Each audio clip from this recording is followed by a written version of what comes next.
Ama şimdi sıra uzayacak, size ihtiyaç olacak.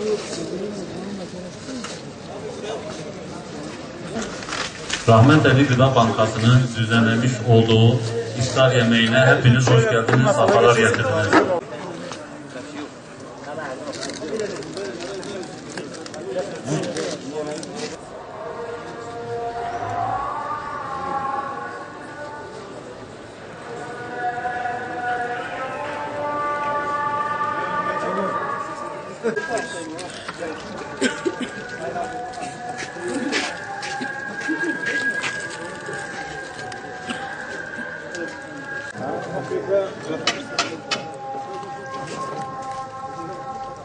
ای مها رحمتی مها برکتی عفو مغفرتی هدایت جنت. Ya Rabbel Alemin, bizlere verdiğin nimetler için sana hamdolsun, bizlere bağışladığın nimetler için sana hamdolsun. Ya Rabbel Alemin, bu mübarek Ramazan ayında dünyanın neresinde Müslüman varsa, iftar bulamayan, darda olan, sıkıntıda olan bütün Müslümanlara yardım eyle. Ya Rabbel Alemin, bize bu Ramazan'da iftarı yiyeceği, içeceği bunları bize lütfettiğin gibi bütün Müslümanlara, bütün darda sıkıntıda olan Müslümanlara yardım et, onlara bütün güzel nimetlerini lütfeyle. Amin. Velhamdülillahi Rabbil Alemin. El Fatiha ma'as salavat.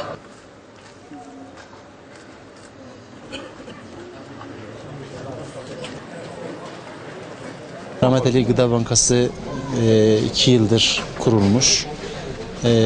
Gerçekten de çok güzel hizmetleri oldu. Yani bu süre içerisinde hem veren el hem alan elin bir araya getirip iftarda buluşturmaları ayrı bir güzellik oldu. Hüdapar olarak bizi davet ettiler, biz de iştirak ettik. Gerçekten de güzel bir manzara oldu. Sivil toplum kuruluşlarının özellikle Ramazan ayında halka yönelik bu çalışmaları takdire şayandır.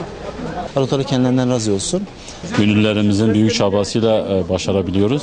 Tabii Allah'a hamdolsun, Allah'a şükürler olsun. Kısa bir sürede kurulmuş olan derneğimizin bu şekil güzel bir organize ile bu köprü görevini yapması, veren elle alan eli buluşturması çok güzel. Ramazan yardımlarımızın %70'lik kısmını tamamlamışlar. %30'luk bir kısmı kalmış. Allah'a hamdolsun, her sene yaptığımız gibi bu sene de iftar programı düzenledik.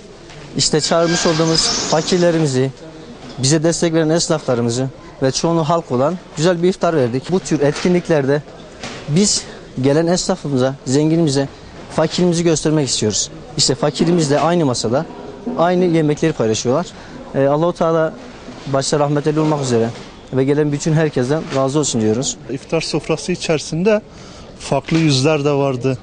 Yani hakikaten de yüzüne baktığın zaman mağduriyeti ister istemez belli ediyordu. Onlarla aynı sofrada olmak, onlarla birlikte iftar açmak hakikaten çok daha farklı bir duygudur.